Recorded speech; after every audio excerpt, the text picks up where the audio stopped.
Я пятый. Слушаю. Пятый. Срочно прибыть на Гарматную 12. Вас понял.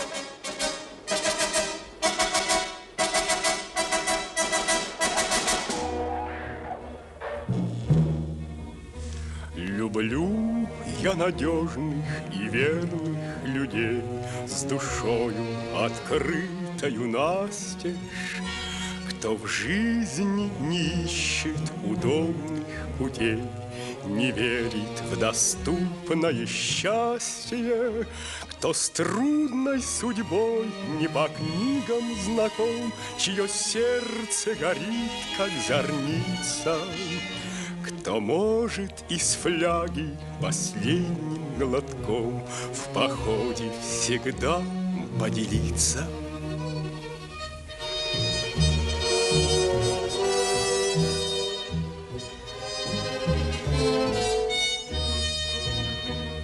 Кто первым, шагая в жестоком огне, тропу для другого проложит, кто с собственной совестью наедине солгать и слукавить не может, кто быстро собраться в дорогу готов, не прячась от снега и града, кто знает, что в мире средь множества слов есть слово короткое «надо».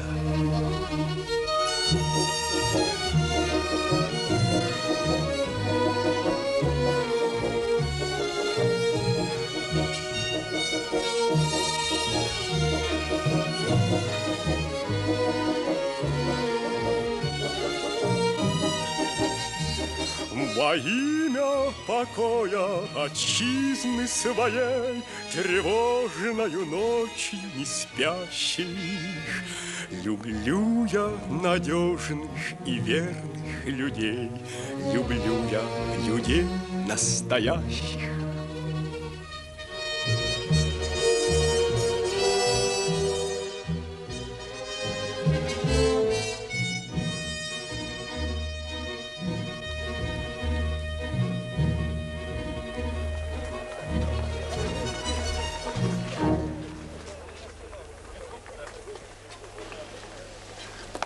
Здравствуй. Тебя что, прислали помогать мне? Здравствуй. У вас в городе, наверное, думают, что капитан Борейко сам не справится. Брось, Елизар. Ну, что произошло? Ничего особенного. Ворвались в кассу двое с пистолетами. Но кто-то их спугнул, ушли с пустыми руками. Неопытные, наверное. А пистолеты? Свидетели женщины в оружии не разбираются. Могли принять за пистолет детский пугач. Может и так.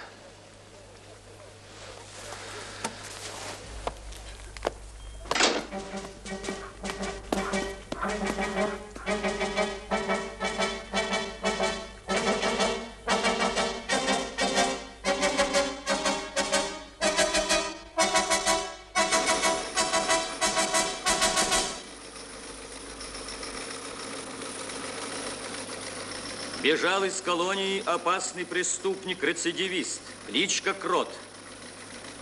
Приметы. Возраст 40 лет, рост 172 сантиметра, среднего телосложения, лицо скуластое, волосы темные, прямые, глаза серые.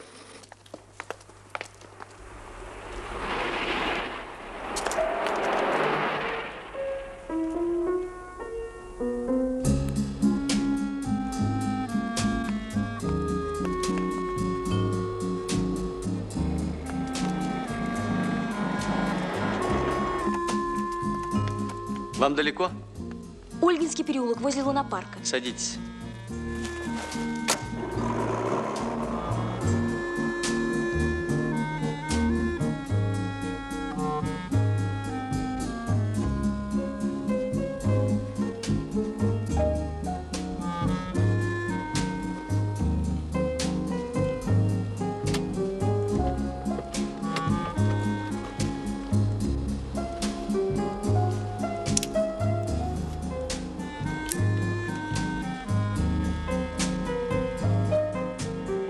А вы храбрые.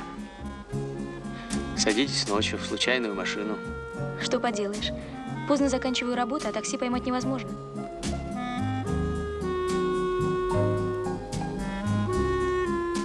Вы не можете ехать быстрее?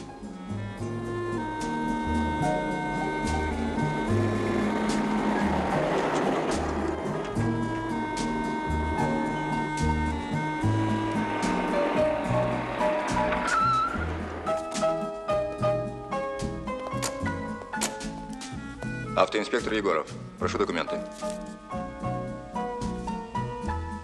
Превышение скорости, товарищ майор. Простите, учту. Учтите, пожалуйста. До свидания. До свидания.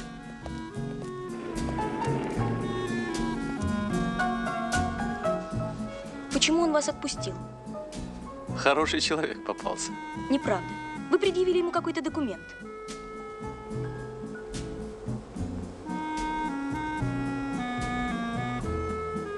Вы сыщик? Угу. Комиссар Мегре. А я думала, вы обыкновенный левак.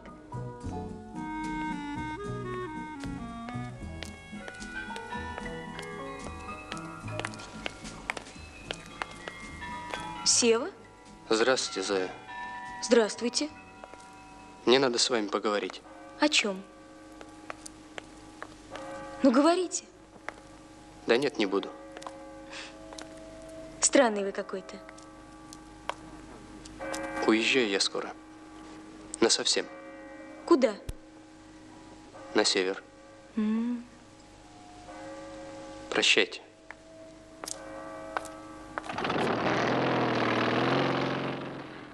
Прошел месяц, а мы по-прежнему на нуле. Никаких сдвигов. В обкоме меня каждый день спрашивают. Нашли преступников, пытавшихся ограбить кассу на Гарматной? Объясните, в чем дело, капитан Борейко. Сидите. Все меры были приняты, товарищ комиссар. Но, очевидно, действовали дилетанты, а дилетантов всегда труднее найти. Не согласен. Их просто спугнули. И кто знает, может, они готовят нам новый сюрприз. И подтвердят старую истину. Каждое нераскрытое преступление рождает новое. Надеюсь, вам это понятно, капитан Борейко? Понятно, товарищ комиссар. Петр Денисович. Да? Я полагаю, нам нужно поручить расследование этого дела майору Головко. Согласен. У майора больше опыта. Как идет розыск крота? Его фотографии розданы постовым и дружинникам. Угу. Ориентировали райотделы.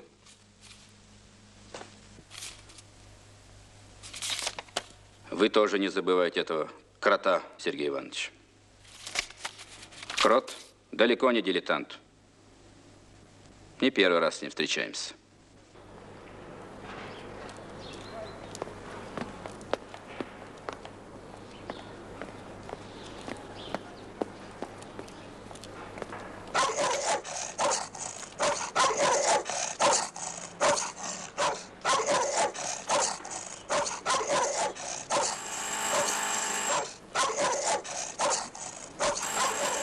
Кто?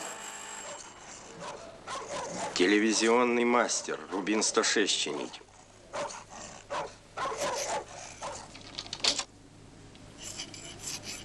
На Гарматной не вышло. Еле ушли. Людей нет. Костя Ядова, ты вернулся. Искать надо. Тут скорость нужна. Скорость. Ты врезал дуба, ты сквозанул с концами. Есть у меня один на примете. Сидели вместе. Недавно встретил его в электричке. Он баранку крутит? На лесовозе вкалывал. Ему деньги нужны. Деньги всем нужны. Ему нужнее. Влюбился, она из-за денег. Так что согласится. А он не крапленый? Так что? На нарах вместе валялись. Да, тяжело стало жить, Крот. Ох, как тяжело. Главное, от уголовки подальше. Фанатики. Ничем их не купишь, ни деньгами, ни бабой. В дерьме копаются, ночами не спят. Годами по нашим следам ходят. Не шелести. Артист. Ну ладно. Скучное место какое-то. Одни диетики. Смотреть тошно. Дурак ты, Севка. Диетическая столовка – это то, что надо. Здесь занято. Они нашего брата где цинкуют? По кабакам да забегаловкам.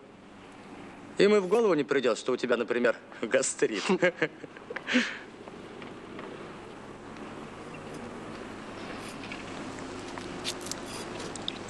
Заводит машину любой марки.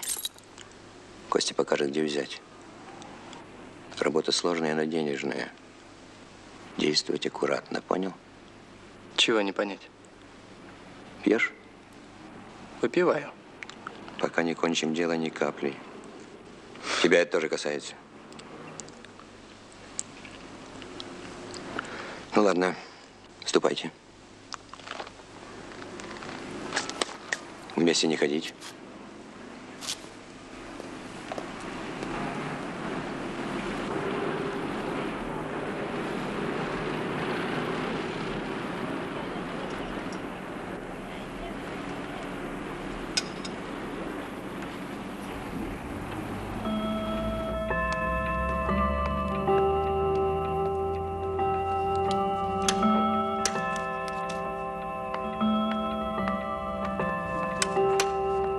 Родители волнуются, товарищ капитан.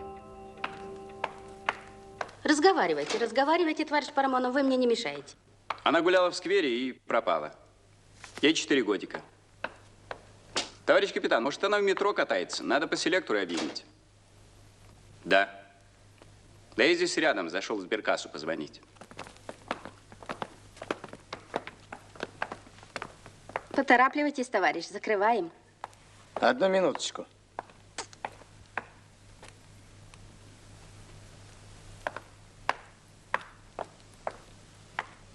Скорее, пожалуйста.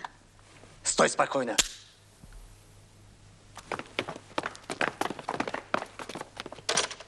Всем в угол. Быстро. Ну, быстрее, ну.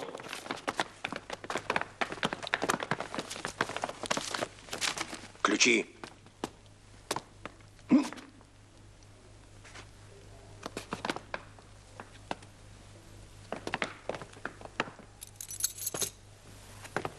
Шевелись.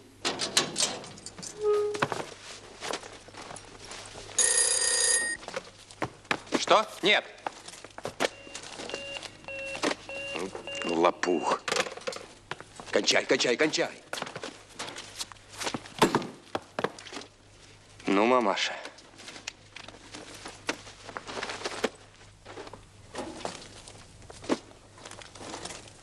Руку! К стене, сука. Не балуй, балерина. В угол!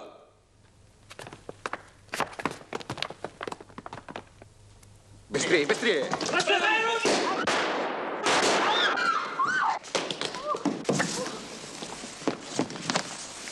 Черт! Корк, помоги! Корк, назад!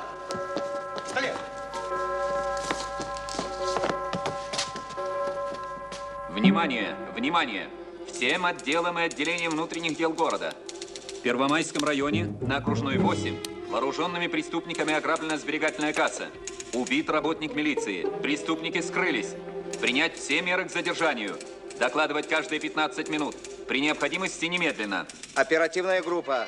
На выезд. Преступники вооружены. Один из грабителей ранен. Особое внимание аптекам, поликлиникам, больницам, медпунктам. Майору Головко срочно прибыть в управление.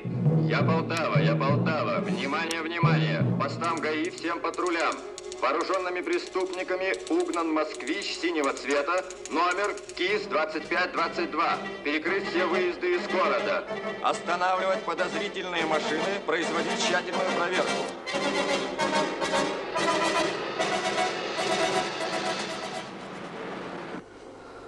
Ну, как он там? Да плохой. Боюсь, не довезем. Пора кончать. Шутишь? Я на мокрые не пойду. Пойдешь. Это тебе что, премиальный от Газбанка, что ли? Ты на чьи деньги живешь, водку пьешь, в карты играешь? Ты что,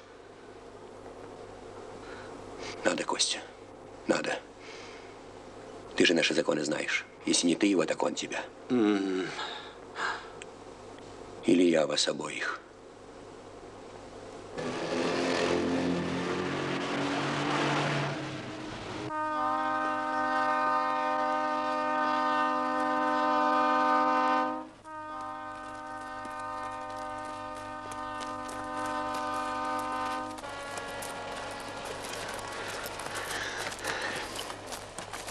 Ну вот что. Всем зарыться и ждать. Как вам действовать? Дальше дам знать открыткой. Ну а это пока останется у меня.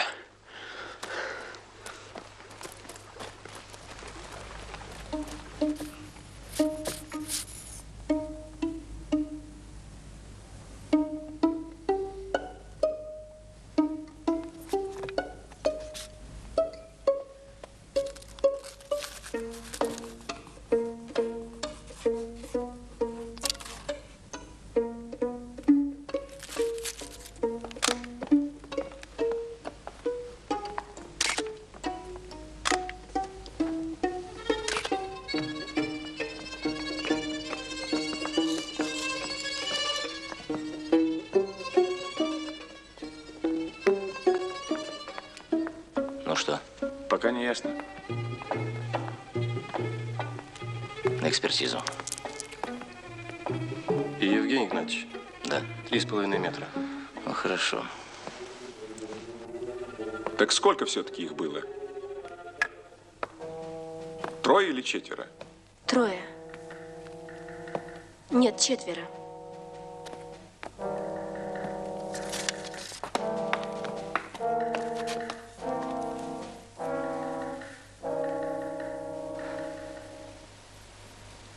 Девушки, пожалуйста, постарайтесь вспомнить их внешность.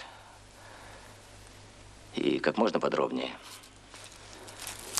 Вы понимаете, мелочи интересуют нас в первую очередь. Кто где стоял, что делал, в какой последовательности все это происходило. Их было 3. Очень хорошо. Вы успокойтесь. Подумайте и вспомните.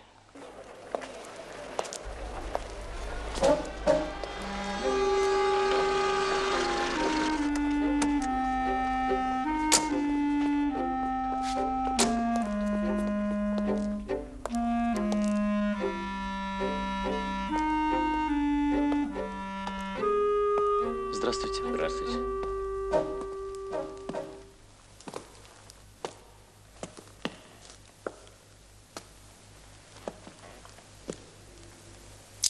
Опять вместе работаем, Евгений Игнатьевич. Угу. Что у вас? Пока ничего определенного. Найдены пули и гильзы отправлены в НТО.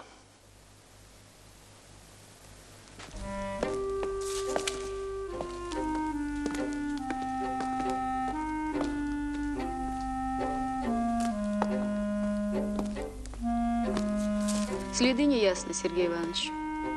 Смазанные.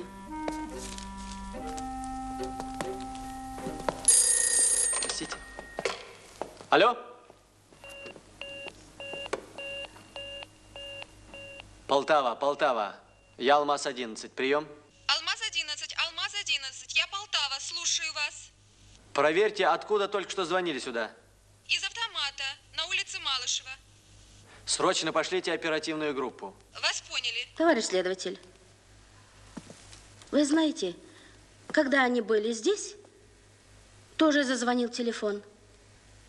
Да, и я помню, молодой подошел, снял трубку, ответил «нет» и положил трубку на место. Я как раз тротуар подметала. В будку женщина зашла. Как она выглядит? Молодая, блондинка. Я ее сразу заметила. У нас в это время народу немного бывает. Набрала на номер и сразу вышла. Я еще спрашиваю, опять не работает? Что она ответила? Нет, говорит, работает. Куда она пошла? Во двор. Она живет здесь? Нет, у нас двор проходной. Спасибо. Какая у него семья? Жена и 2 детей, мальчик и девочка. 3 года и 5. Я сам сообщу жене. Когда возьмем преступников, Их будут судить на заводе, где до прихода к нам работал Парамонов.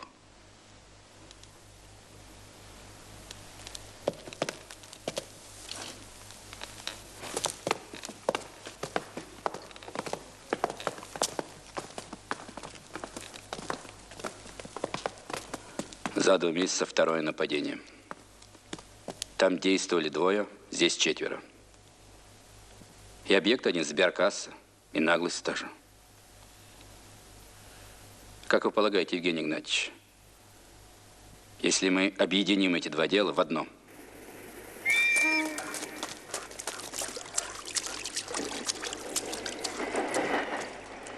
Пишите.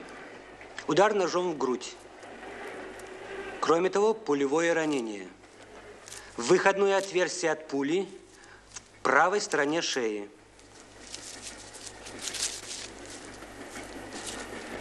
Ну, когда и от чего наступила смерть, покажет вскрытие.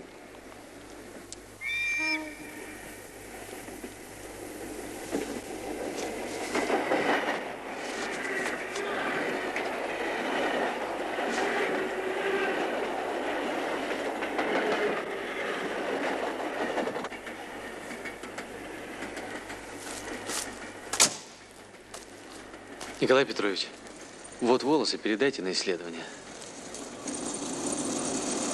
Сообщите в управление, пусть прекратят розыск крота. Это крот.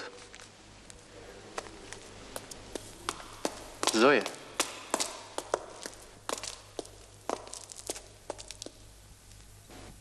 А я думала, вы уехали.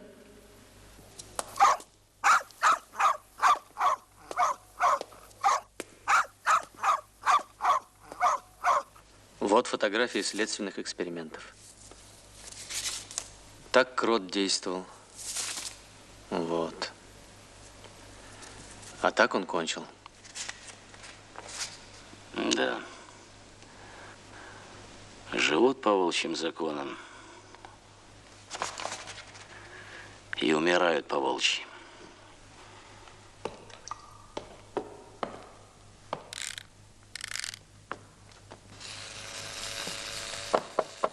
Да. Доброе утро. Заходи. Доброе утро.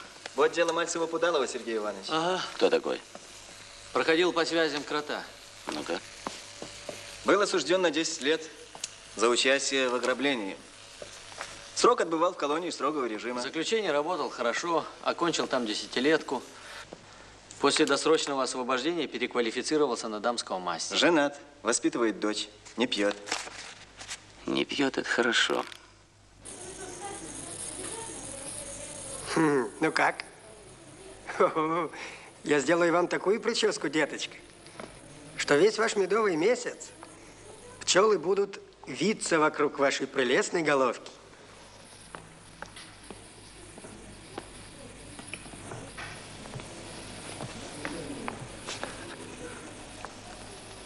Извините, я к вашим услугам.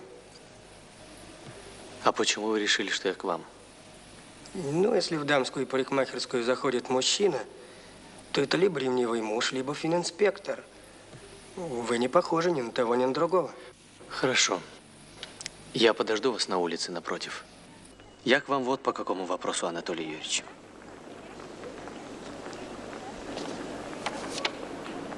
Вам знаком этот человек? Это крот.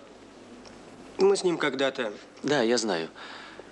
А вы не скажете, с кем он еще был связан у нас в городе? Ходил у него в подручных один карманник. Приметы? Среднего роста. Такой крепыш. Брюнет. Кличка? Кажется, цыган. Простите, а что будет со мной? Спасибо.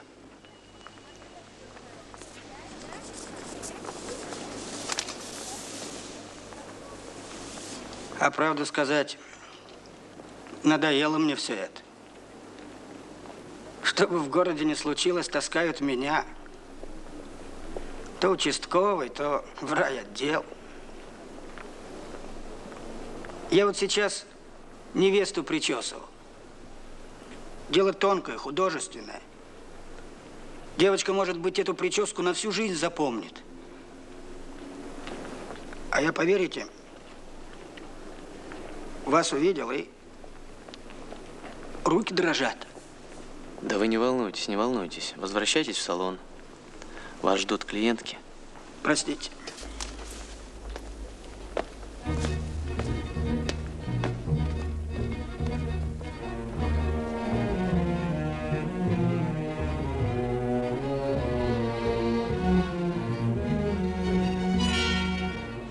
Петя, передай участковому, пусть не надоедает Мальцеву. Человек выздоравливает, не надо ему напоминать о прежней болезни. Хорошо, Сергей Иванович.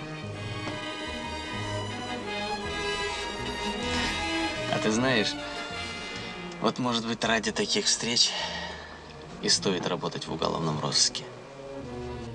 А все-таки постарайтесь вспомнить, кто из ваших знакомых знал порядок работы кассы. Я никогда ни с кем о своей работе не говорю. Ну, может быть, кто-нибудь заходил к вам сюда? Да, заходила одна девушка. Приглашала меня в кино. У нее был лишний билет. Но я не могла тогда пойти, потому что я ждала инкассаторов. Когда она заходила? Она заходила дня за 2 до ограбления. А больше она ничего не спрашивала? Нет. Она спросила, много ли у меня работы и сколько бывает посетителей, но я ей ничего не сказала. А кто она, это ваша знакомая? Это Нона Чернышова. Я с ней когда-то в школе училась, но она ушла из 8 класса, потом, кажется, вышла замуж. Адреса вы ее не знаете? Ну ладно, хорошо, спасибо. Вы о нашем разговоре никому не рассказывайте. Договорились? Это волосы, извлеченные из руки убитого преступника.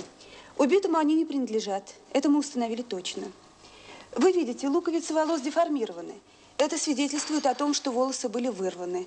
Они принадлежат человеку темноволосому, с редкой прической и имеют явную тенденцию к выпадению. Это все, что я могу сказать. Спасибо, Кира Васильевна. А чем вы нас порадуете, Ефим Осипович?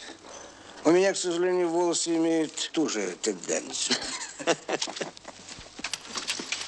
На задней дверце брошенного грабителями москвича мы обнаружили следы ладони и 3 пальцев. Вот, полюбуйтесь.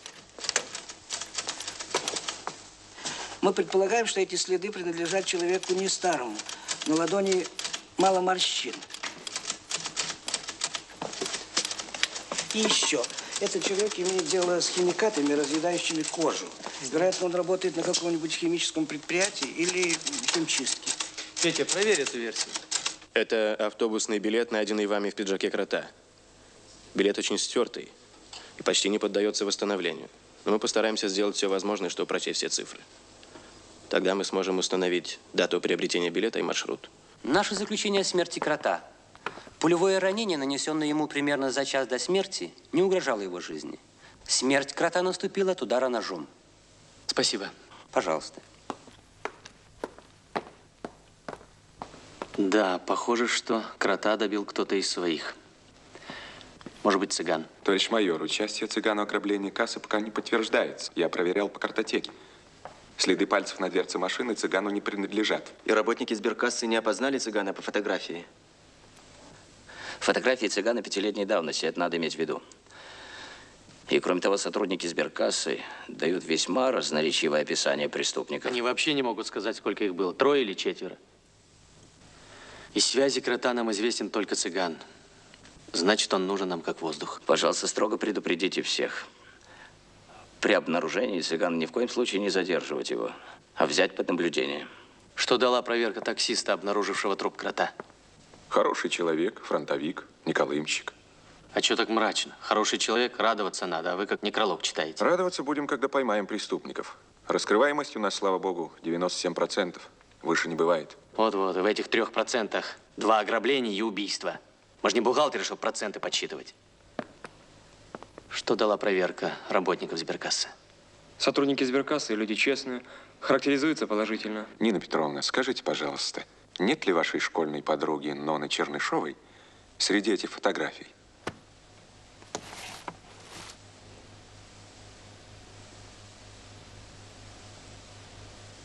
Вот. Это она.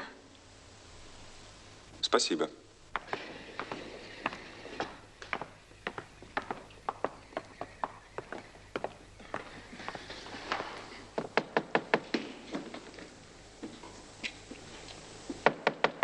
Кто там?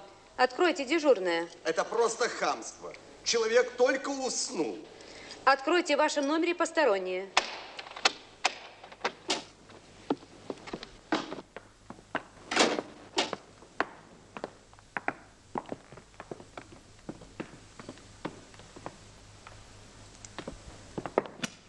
Боже мой, Сергей Иванович, какими судьбами?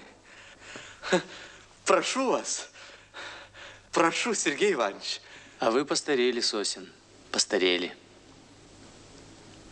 Зато вы не меняете, Сергей Иванович. Товарищ майор, дежурный может идти? Да-да, спасибо.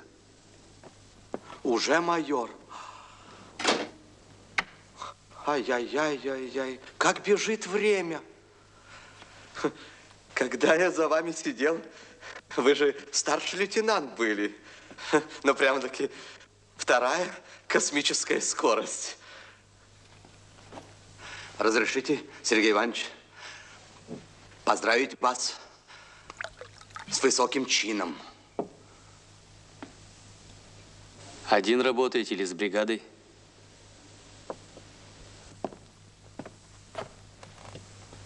Как перед мамой, родной мамой клянусь. Я узелок завязал, отбыл наказание и завязал. А здесь я по делам службы.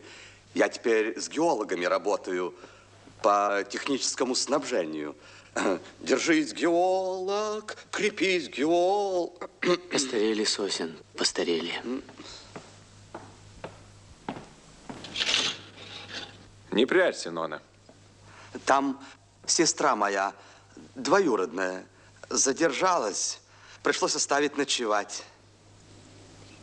Опять за свое взялась, Нона. Ты ведь обещала.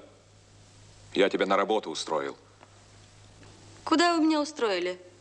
На консервный завод? Спасибо. Я там за одну смену все руки изуродовала. Вот, смотрите. Ни один маникюр не выдерживает. Одевайся. Чем промышляете, Сосин?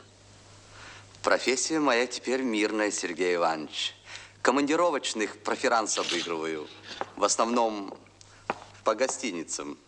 Этот гражданин вам деньги давал? Как вы смеете? Но она. Гражданин, товарищу майору надо говорить правду. Он нашего брата насквозь видит.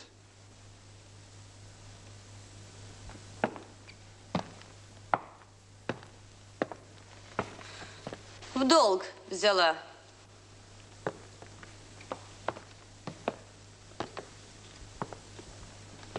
Паршиво работать стали, Сосин.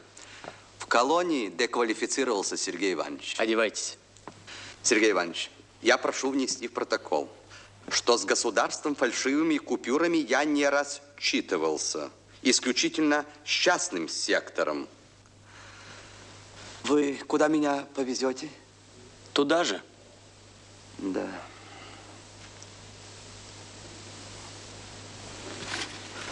Держись, геолог, крепись, геолог. Одевайтесь, Сосин, одевайтесь.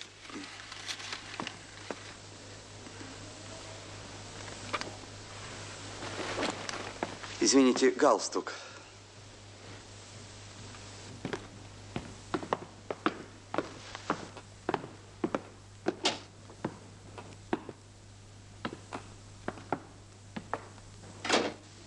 Прошу.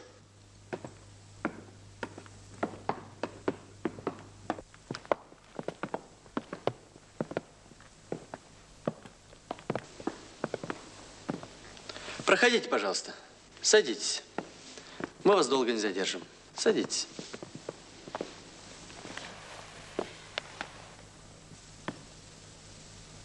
Здравствуйте. Екатерина Федоровна, скажите, пожалуйста, нет ли среди этих женщин той, которую вы видели вчера в телефонной будке? Посмотрите внимательно. Не торопитесь.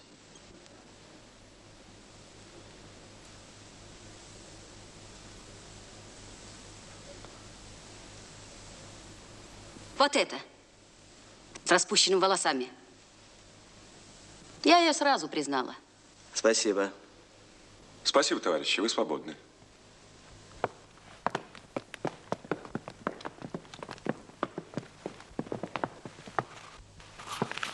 Знаете этого человека? Понятия не имею.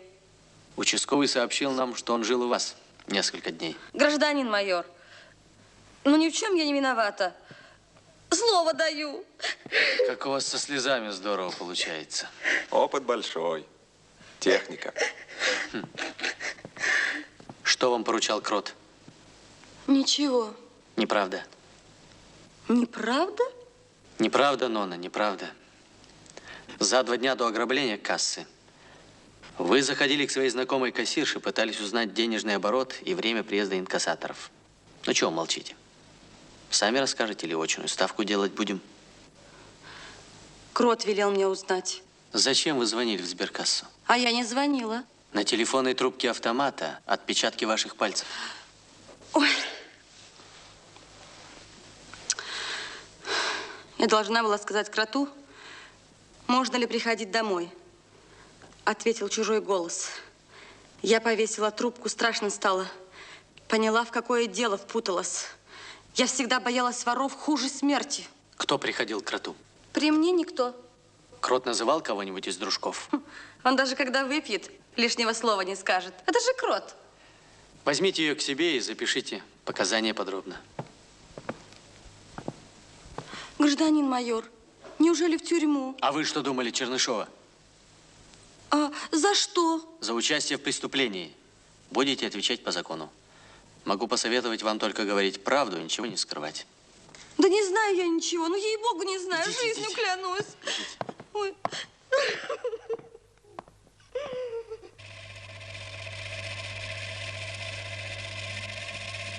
Вспомните, пожалуйста, какие у него глаза? Глаза, пожалуй, злые. И не открытые, а прищуренные. И мешки под глазами.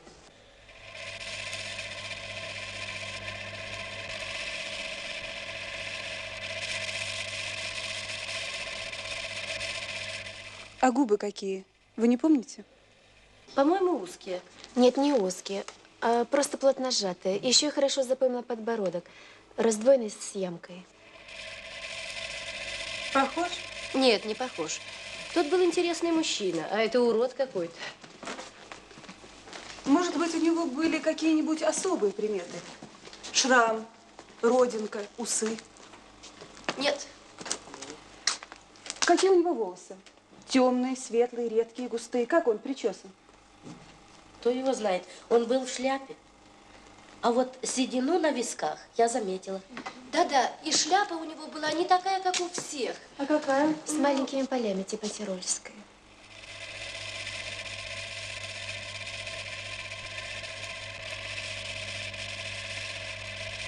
Ну что ж, товарищи, на сегодня хватит. Вы, наверное, устали. Спасибо. До свидания. До свидания. Вы знаете, вот мне кажется, что именно этот у них был за главного. А почему вы так думаете? Вот он все время поторапливал, подгонял их, как бы распоряжаться. Спасибо. Этот автобусный билет мы нашли в пиджаке Крота. Установлено, билет был продан за 3 дня до ограбления кассы. В автобусе номер 16 во 2-ю смену. Автобус шел из центра в район Гончаровки. Возможно, Крот ездил кому-нибудь из своих сообщников. С помощью работников сберкассы изготовлены фотороботы преступников для опознания. Прошу разрешить проверку домов по всему 16-му маршруту. Ну что ж, в этом есть смысл. Да. Действуйте.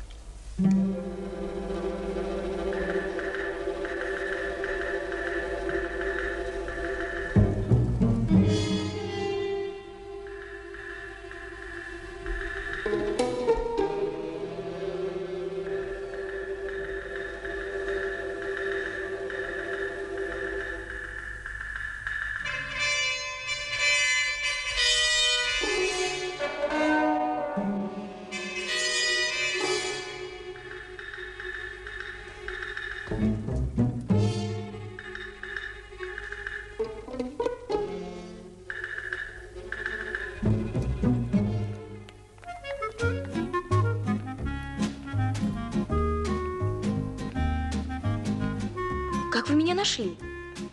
Хотя для людей вашей профессии это, наверное, несложно. Здравствуйте, Зоя. Вы даже знаете мое имя? Для людей моей профессии это не составляет особого труда.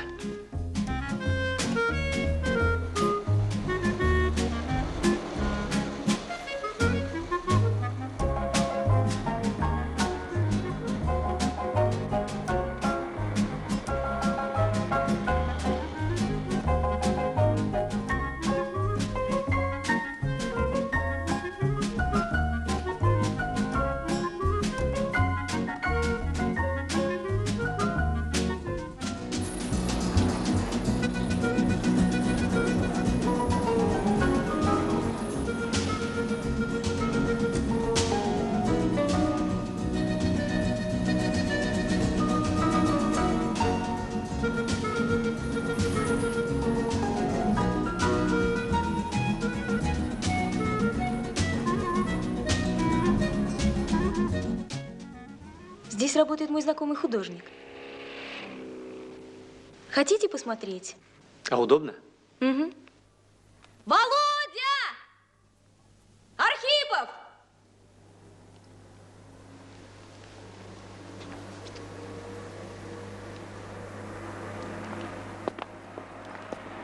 Ну и как?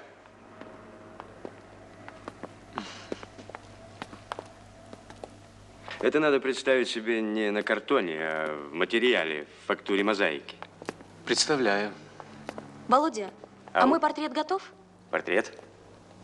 Вот, кстати, приходите ко мне в мастерскую, я покажу вам то, что я делаю не на заказ, если есть желание. Спасибо.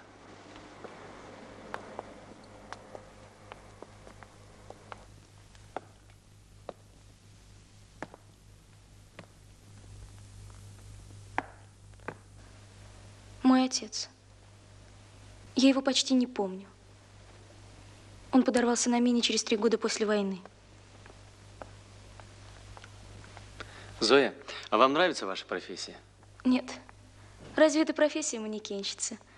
Вот закончу институт, буду сама конструировать одежду. Вот тогда у меня будет профессия. А вам нравится ваша работа? Нравится. Какая-то и реальная профессия. Сыщик. Скорее, литературный персонаж. Да вы и не похожи на сыщика. А на кого же я похож? На простого советского человека. Простите.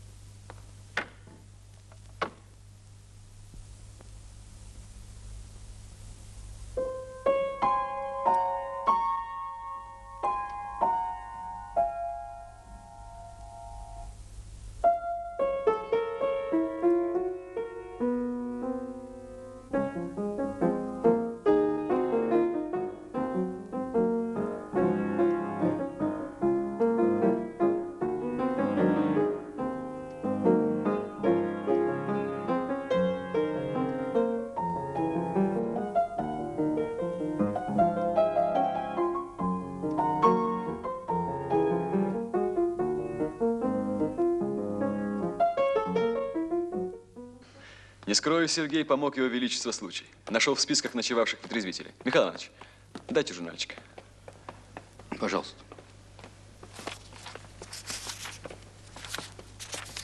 Вот. Шарун Алексей Михайлович. Прописки нет. Паспорт просрочен. Разобрались, оказалось 3 судимости, кличка Цыган. Спасибо. Пожалуйста. А чего же не позвонил? Хотел сначала сам с ним поговорить. Ты ж понимаешь, такая рыбка к нам не часто попадается. Правда, в ориентировке сказано не задерживать, так он уж до меня был задержан. Ну что ж, как говорят, победители не судят. Так где же деньги, Цыган? Какие деньги? Из кассы на окружной. На пушку берешь, начальник. А свидетели есть? Доказательства где? Вам нужно дело списать, а мне что, опять в тюрьму? Нет. Ты же умный парень, Цыган. Зачем крутишь? Был бы умный, здесь бы не сидел. Я к кассе никакого касательства не имею. Ты крота знаешь? Вот, кого не знаю, того не знаю.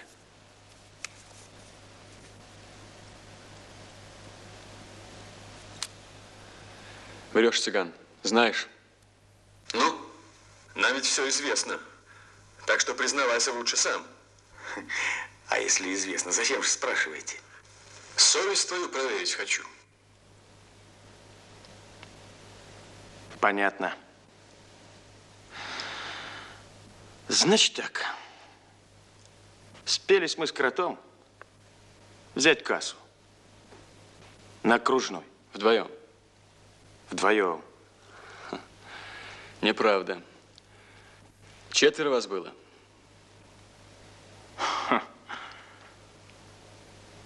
Точно. 4. Давай еще раз послушаем это место.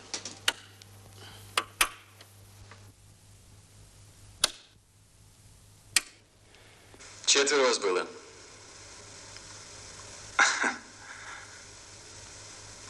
Точно. 4. Так вы же все знаете, гражданин начальник. Значит, 4. Крот, ты и еще кто?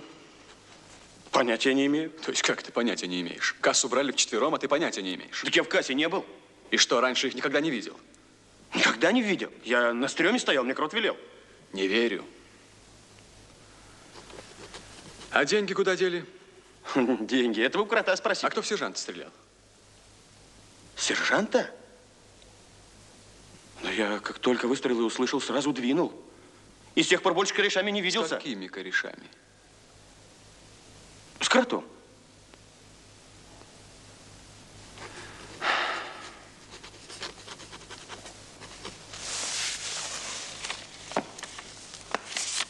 Подпиши. Разрешите просьбу, гражданин начальник. Что еще за просьба? Запишите, пожалуйста, в протокол, что я явился к вам добровольно. Так сказать, по собственному желанию. То есть как это по собственному желанию? Мы ж тебя с липовым паспортом взяли. А паспорт никакого касательства к кассе не имеет. Я его в электричке нашел. Я таки на суде заявлю. Ну и гусь же ты, Шарун. Ладно. Подпишу. Слушай, Елизар, тебе не кажется, что цыган легко пошел на признание? А? Ты считаешь легко? Я 2 дня с ним бился. Как ты думаешь, у субъекта вот с таким вот набором легко вырвать признание? Так вот, у нас есть признание преступника, и не нужно быть святее Папы Римского. Липа, бижутерия. Проверяли. Откуда это у него? Откуда? Украл, конечно.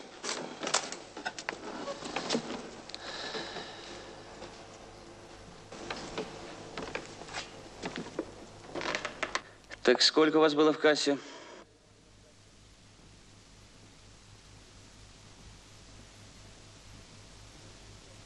Кто, кроме вас и крота, участвовал в ограблении кассы? Кто стрелял в сержанта? Может, это вы убили сержанта? Начальник! Не было этого! Не было! Землю жрать буду! Сука, буду, но не было! Не было! Прекратите этот цирк. Уведите арестованного. Арестованный встать.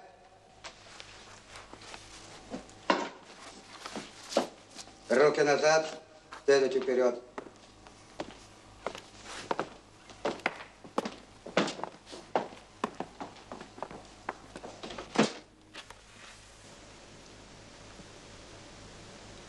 Не понимаю, почему он берет на себя ограбление сберкассы? Думаю, что к ограблению кассы цыган не причастен. Да, мой друг Борейко явно перестарался. Это Сергей Иванович искушение успехом. Вот он, преступник, у тебя в руках. Чуть нажми, признание готово. А следствие в тупике. Да. Еще одна версия закончилась ничем. Никак не могу вспомнить, где я встречал такую же коробку. Так, надо поднять все дела, по которым проходили драгоценности. Огородникову убили ночью в ее квартире. При осмотре мы обнаружили сберкнижку на 6 тысяч и много драгоценностей. Кольца, броши, серьги, похищенные из магазина «Алмаз». Ее муж работал в этом магазине, знал, как отключается сигнализация. Мы подозревали, что он был наводчиком, но доказать это не смогли. Вскоре он умер. Драгоценности хранились у его вдовы в круглой коробке из-под леденцов. Где коробка? Здесь. Драгоценности мы сдали в банк, а коробка с описью. Вот она.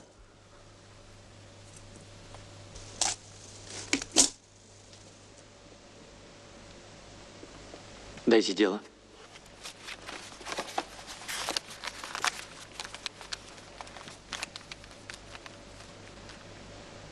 Это показания соседки Огородниковой.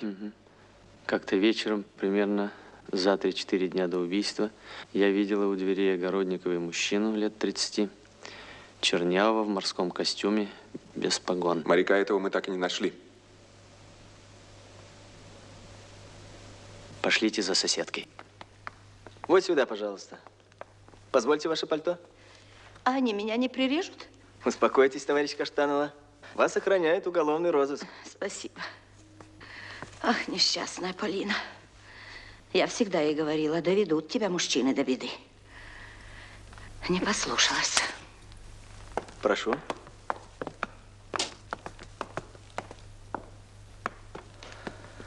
Здравствуйте.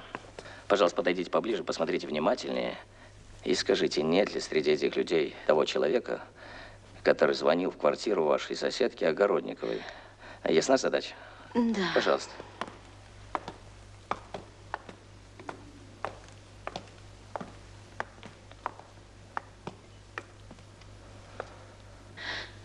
Ну что, вам что-нибудь мешает? Может быть, им подняться? Да. Встаньте, пожалуйста.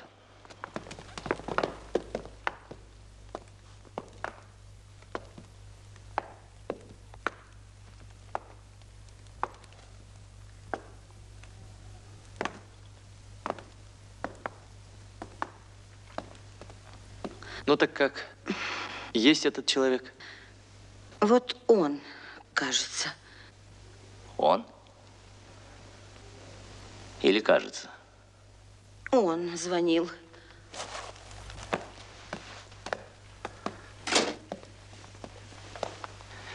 Поедем ко мне футбол смотреть.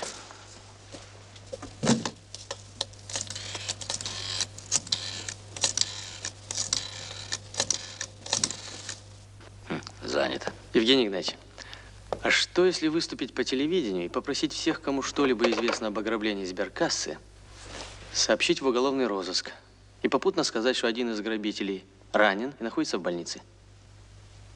Преступники завибрируют и постараются скрыться, а город мы блокируем. Здравствуй, Елизар. Привет. Точнее, понял? Ну вот, молодец. Ты что, обиделся на меня? Да нет, зачем же, все правильно.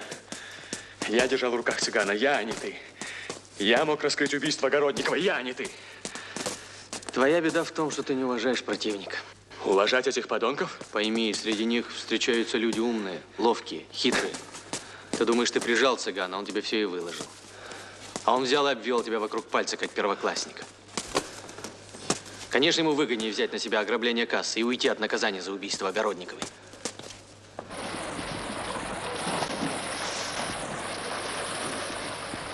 Ну хорошо, вдова перехитрила цыгана. Он взял у нее коробку с фальшивыми драгоценностями. Но почему он все время таскал их с собой? Что, он не понимал, что это прямая улика против него? В память о вдове. Очень остроумно.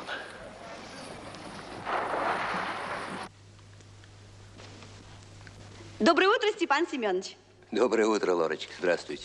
А вы смотрели вчера передачу по телевизору? Даже не включал. Там скукотища одна, смотреть нечего. Я вас умоляю, как раз вчера была очень интересная передача. Выступал один товарищ из уголовного розыска. Оказывается, рядом с нами на Окружной ограбили кассу. Ужас! Украли кучу денег, убили милиционера, а мы ничего не знаем. Одного бандита ранили, он в больнице. Ну вот, теперь наверняка поймают всех остальных. Я вас умоляю, никого не поймают. Как вы думаете, Степан Семенович? А, черт. Что? Я говорю, что поймают, непременно поймают. Гражданин, разрешите прикурить? Я не курю. Разрешите прикурить? Не курю я. Извините.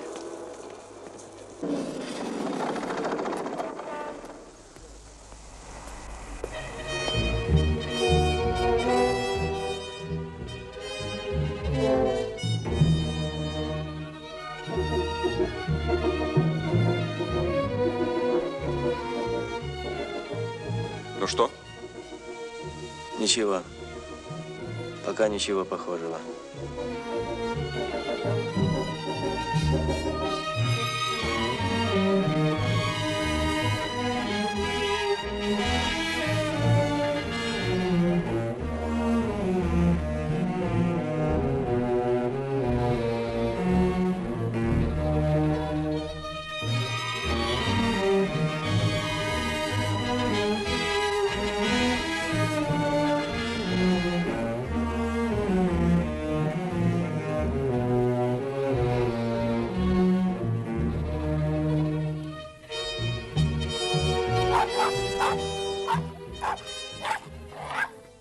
Опознали пока только одного.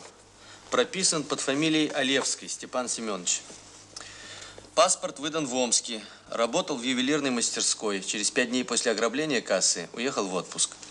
На работе характеризуется положительно. Любят у нас положительные характеристики раздавать. Омск запрашивали? Да. Паспорт действительно был выдан в Омске. Владелец его, экономист Олевский, несколько лет назад был ограблен. Преступники, кроме денег и вещей, взяли паспорт, военный билет и другие документы. Преступление до сих пор не раскрыто. По телеграфу получена фотография Олевского. Но, разумеется, ничего общего с этой она не имеет. Я просил прокурора дать санкцию на всесоюзный розыск. Ну что ж, товарищи, конечно, это еще не победа. Но уже кое-что проясняется. Зоя!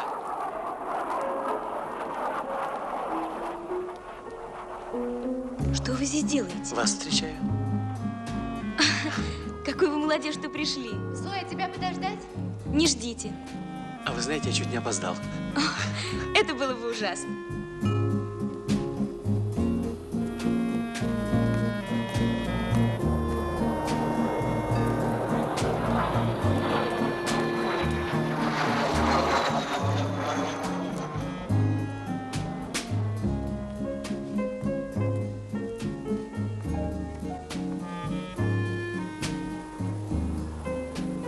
Зоя, простите меня, пожалуйста. Я сейчас. Проверьте всех мойщиков окон и витрин в городе.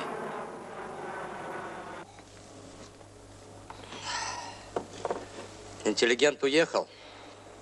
Я тоже отрываюсь. Сегодня угрозыск был в конторе. Всех мойщиков проверяли. Ты должен сидеть тихо и ждать. Скоро вызовем. Понял? Новое дело севку затеваем. Почище того будет. Надолго мы с собой в молчанку-то играть? Дед, да развеселись ты. А я еду за деньгами, а за туманом едут только дураки. Севочка, перебор. Держи, весь дом моделей купишь. Что? Иди ты со своим интеллигентом знаешь куда? Ты что? Что? Что психуешь-то? Ты ж не новичок. Понимать должен. Тебе назад ходу нет. Мы с тобой теперь, корешок, одной веревочкой повязаны. Крепко повязаны. На всю жизнь. И вот, когда ваш сотрудник выступал по телевизору и давал описание преступников, я сразу вспомнил этого парня. Когда вы видели его?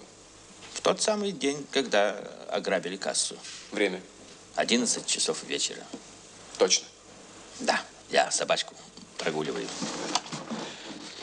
И где вы видели его? На нашей площадке возле 6-й квартиры. А кто живет в 6-й квартире? Ткачук Зоя, одинокая девушка. Он к ней зашел? Утверждать не могу, так как я с собачкой ушел. Вы могли бы узнать этого человека?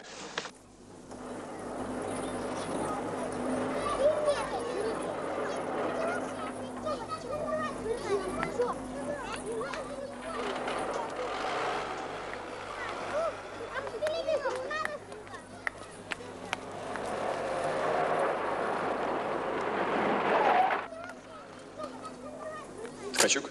Да. Угрозыск. Прошу машину. Зачем? Там все объясню.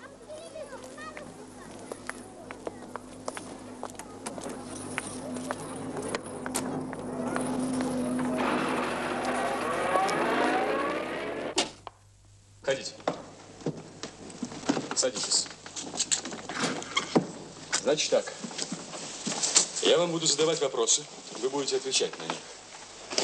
Причем предупреждаю, у нас говорить нужно правду и ничего не скрывать. Боже мой, вы разговариваете со мной так, как будто это я ограбила кассу. А мы со всеми говорим одинаково. И с подследственными, и со свидетелями. Одинаково вежливо.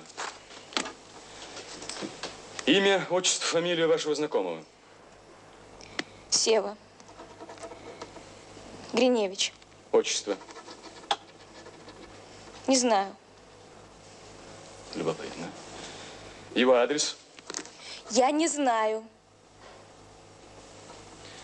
А где он сейчас? Говорил, что собирается уехать. Куда?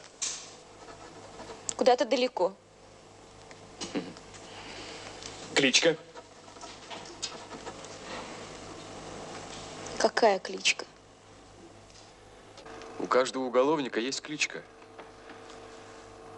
А ваш Сева Гриневич – обыкновенный уголовный преступник. Убийца. Да-да, убийца хорошего человека, отца 2 маленьких детей. Но если вы так уверены в этом, ну схватите и судите его. Успокойтесь, успокойтесь. Легко сказать, схватите и судите. Когда по земле ходят гуманисты вроде вас. Ладно, пишите. Вот здесь.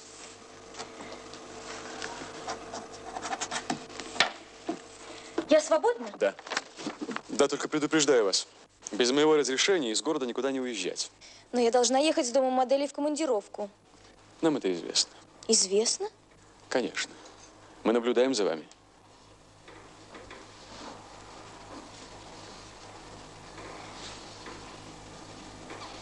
И Головко тоже? Вы знаете майора Головко? Нет. До свидания.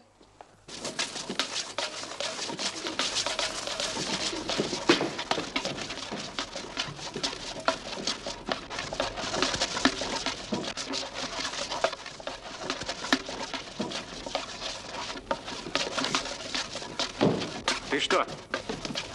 Уезжаю.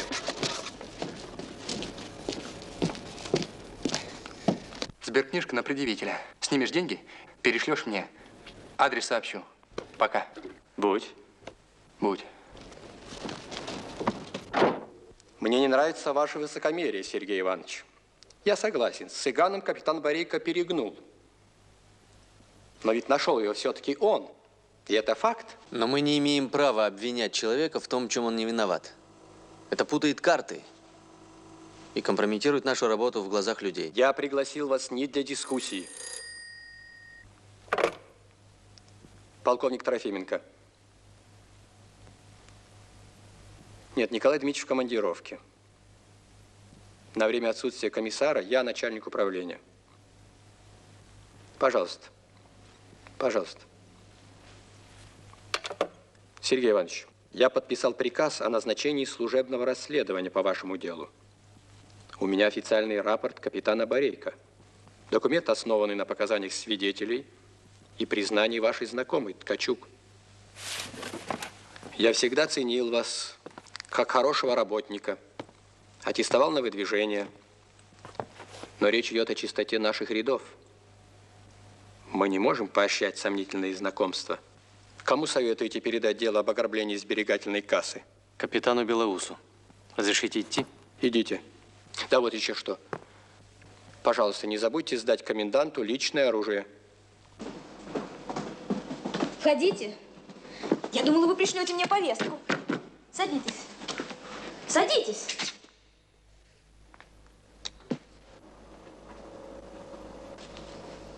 Может быть, для начала принести присягу? Говорить правду, только правду и ничего, кроме правды? Ну что же вы молчите, майор Головко? Впрочем, в моем положении, наверное, надо говорить гражданин майор. Почему вы молчите?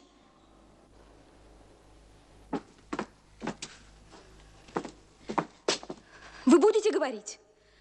Тогда скажу я. Не нужно. Нет, нужно. Я не могу поверить, что Гриневич убийца.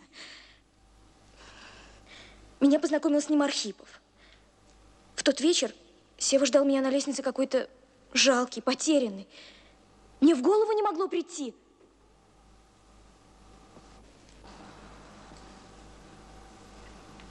Я только сейчас все поняла.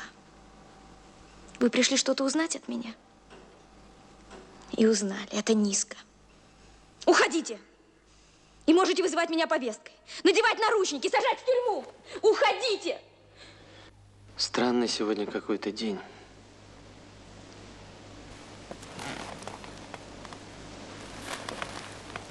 Как будто бы я бежал, бежал, и вдруг остановился. Я давно искал тебя, Зоя, очень давно.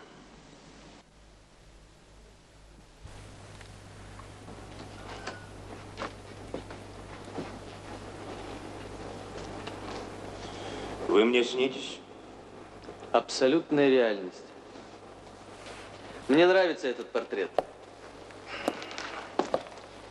Модель вам нравится, а не портрет. Вы выставлялись? Нет. Вы из Союза художников? Нет, я из уголовного розыска. Я слушаю вас. Нет, вы меня не поняли. Я из уголовного розыска. Так что слушать вас буду я. Простите. Пожалуйста. Речь пойдет о добром имени одной нашей общей знакомой, Зои Ткачук. Что-нибудь произошло? Вы ее познакомили с Гриневичем? Ну, я. Где Гриневич? Ну, он же живет у вас? Ну, как живет? Ночевал иногда. Я описал его портрет. Где он? Кто? Портрет. Здесь. Вот, пожалуйста. Так что же все-таки случилось? Гриневич уголовный преступник. Не может быть. К сожалению, это так. Ему еще есть возможность помочь Архипов, пока он не совершил более тяжкого преступления.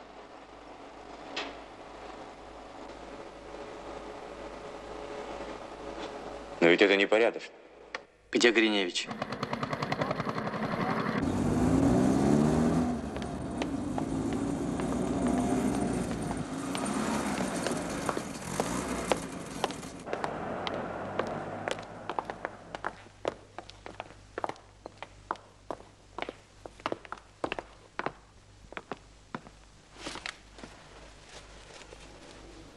Посмотрите до востребования.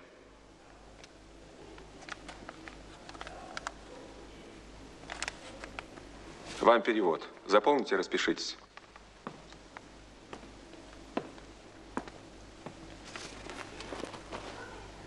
Разрешите ручку?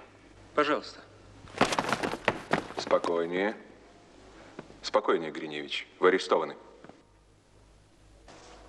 Зоя Алексеевна, вы знали, чем занимался ваш приятель Гриневич? Нет, не знала. Он не был моим приятелем. Я видела его 2-3 раза, не больше. Зачем он приходил к вам в тот вечер? До сих пор не могу понять. Он не просил укрыть его в вашей квартире? Нет, он ни о чем не просил меня. Вы верите мне? Ну, конечно, верю. Нет, если вы захотели бы скрыть истину, вы наверняка бы придумали какую-нибудь романтическую версию. Ну что ж, спасибо, Зоя Алексеевна. Дайте ваш пропуск, я отмечу. Да вы не волнуйтесь. Простите, вы знаете Сергея Головко? Знаю. Произошла какая-то ошибка. Головко прекрасный, честный человек. Но почему он должен отвечать за мои знакомства? Это несправедливо, Николай Дмитриевич. Я обещаю вам разобраться во всем. Я хорошо знаю Головко. Мы с ним вместе провели не одно расследование сложнейших запутанных узлов. Иногда, казалось бы, безвыходных ситуаций. На моих глазах Головко стал опытным сыщиком. А сколько раз он подставлял грудь под ножи и пули преступников. Грудь, а не спину. Ну а если проанализировать конкретные поступки Головко? Его случайное знакомство с этой манекенщицей, ее явную связь с преступным миром. Что значит? Ну что значит случайное знакомство? Какая связь с преступниками? Где она? Извините, Николай Дмитриевич. Ведь, товарищ полковник, только ваши личные предположения. Не понимаю, как это можно одним росчерком пера лишать доверия честного, преданного делу человека. Не понимаю.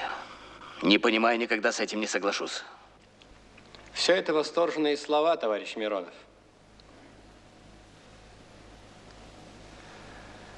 Извините, Николай Дмитриевич, я в 13:30 должен быть у прокурора.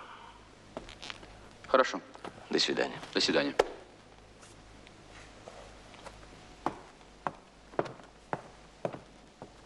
Петр Денисович. Слушаю вас. Вы мой заместитель. Нам с вами работать и дальше. Скажу вам откровенно. Мне бы хотелось, чтобы вы преодолели некоторые черты своего характера. Не понимаю вас, Николай Дмитриевич. Я имею в виду ваше отношение к людям. Вы понимаете, сотрудникам уголовного розыска постоянно приходится иметь дело с тяжелым человеческим материалом и при этом сохранять душевную чистоту, веру в людей. Я бы сказал, обладать иммунитетом против цинизма. Надо верить своим товарищам. Тем более, что они не раз доказывали преданность нашему делу. Ну что ж, понятно.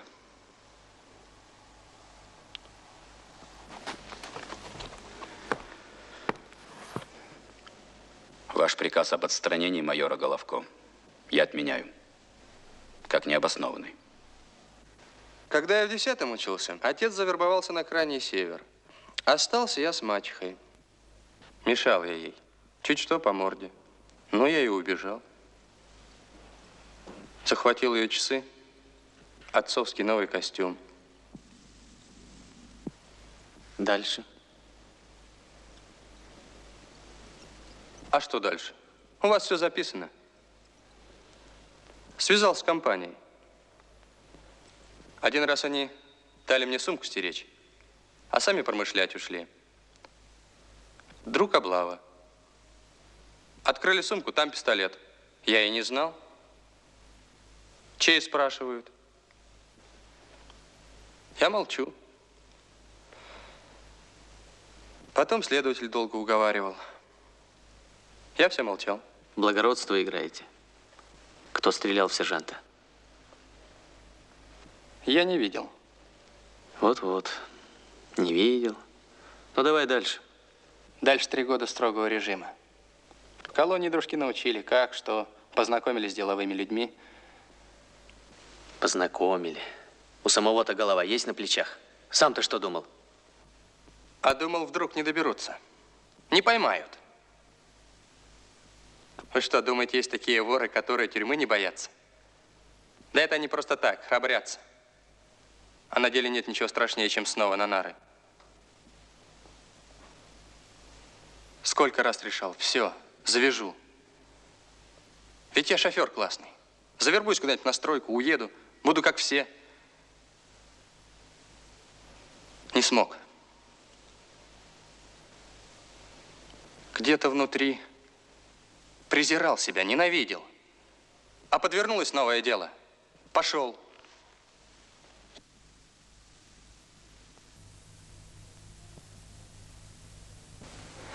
Конечно, когда есть семья, близкие, совсем другое дело. Отбыл срок, вернулся домой. Услышишь ласковое слово, задумаешься, как жить дальше. А у меня только руки и здоровье. И профессия. А, трудись, не трудись, все равно лучше не станешь. Ну почему же? У меня тоже никого нет. Отец погиб на фронте. Мать умерла в оккупации. Вы другое дело. У вас, наверное, воли больше. Да и в колонии вы не были. Да, действительно. Чего не было в моей биографии, так это колонии. Вот то и оно.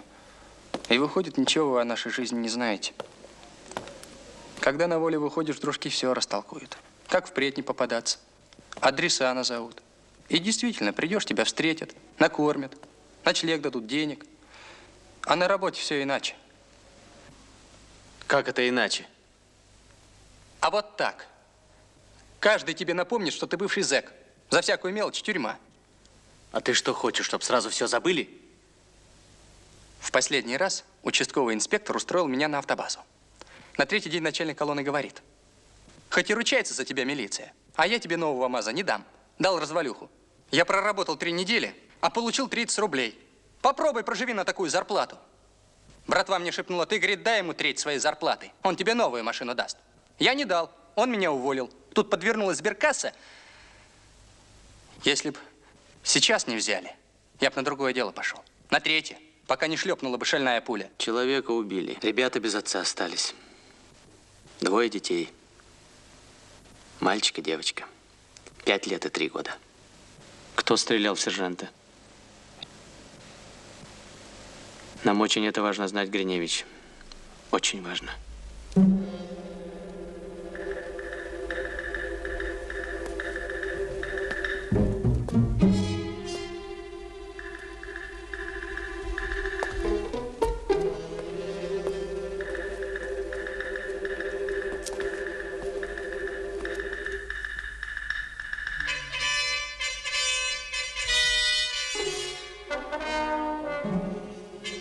Слушай, телевизионный мастер нужен? Рубин 106 чинить. Поселись в пансионате и жди. Понял?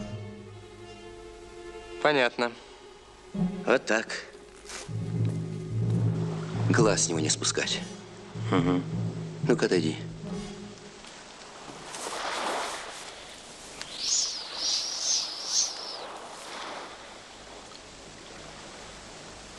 Ты в кассе был? Был. Ну? В городе ярмарка.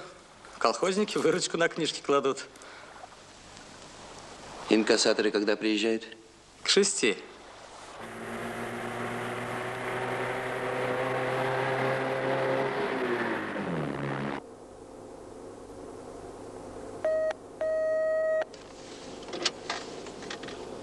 Я пятый, прием.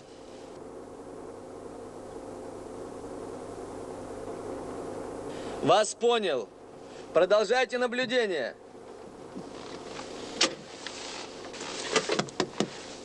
Гриневич прибыл. Поселился в пансионате. Пока к нему никто не подходит, чего-то ждут. Ведет он себя нормально. Ходит в кино, на пляж, по городу. Ночью дрыхнет у себя в номере. Да чистый он, зря только время теряет. Нет. Береженого Бог бережет. Пусть отдыхает. А за час до взятия кассы позовем его. Так будет спокойней. Обманывает он нас, товарищ майор. Он их предупредил. Не верю я ему. А я верю. Почему же они держат его на расстоянии? Не зовут ведь? И наблюдение за киоскером пока тоже ничего не дало. А может, их здесь вовсе и нет. И мы только время зря теряем. А что, если попробовать сделать так?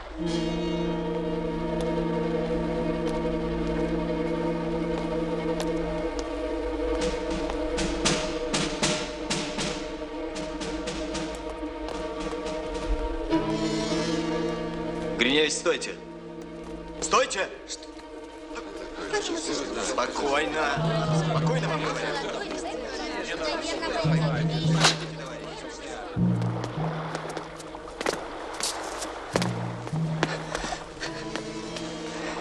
Севку повязали.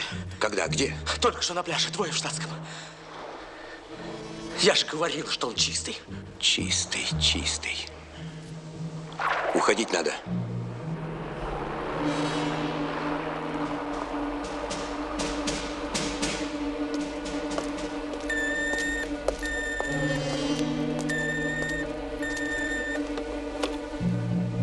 Я пятый.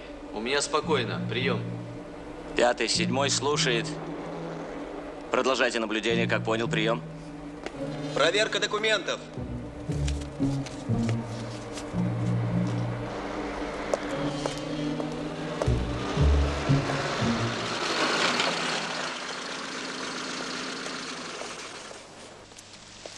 Здравствуйте, товарищ водитель. Предъявите путевой лист.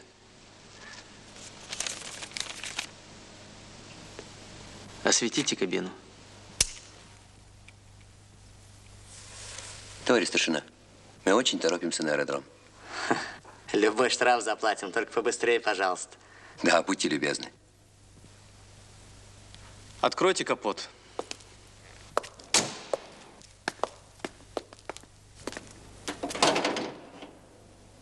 Товарищ, в машине опасные преступники. Сделай так, чтобы они вышли. Понял. Пожалуйста, следуйте дальше. Только осторожно, покрытие скользкое. Благодарю вас, товарищ старшина. Поехали, шеф.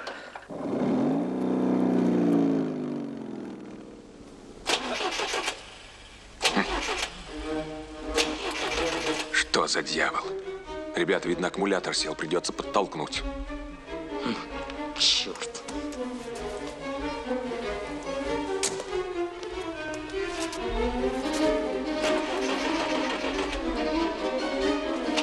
Стоять на месте, руки на голову. Быстро!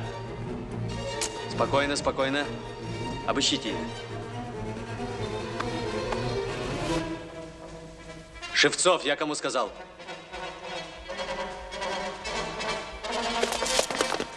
Стой! Стой, стрелять! 5-й, я 7-й. Ну что, не отвечает? Молчит, товарищ Миронов. Вызывайте 3-го, 4-го, направляйте к Головко. Есть. 5-му. 3-й, 4-й, 3-й, 4-й. Я 7-й. Как слышите? Прием.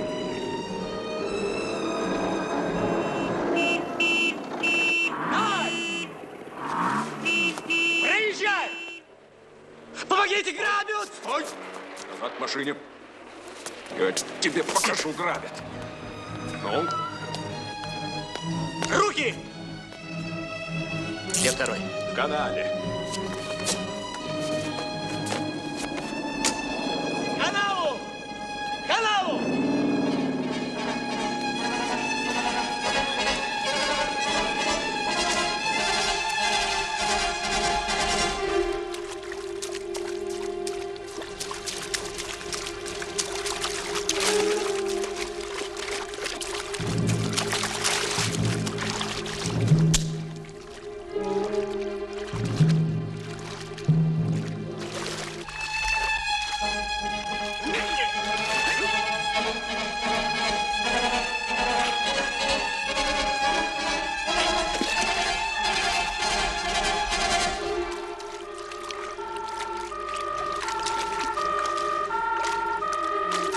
Стой! Стой! Встать!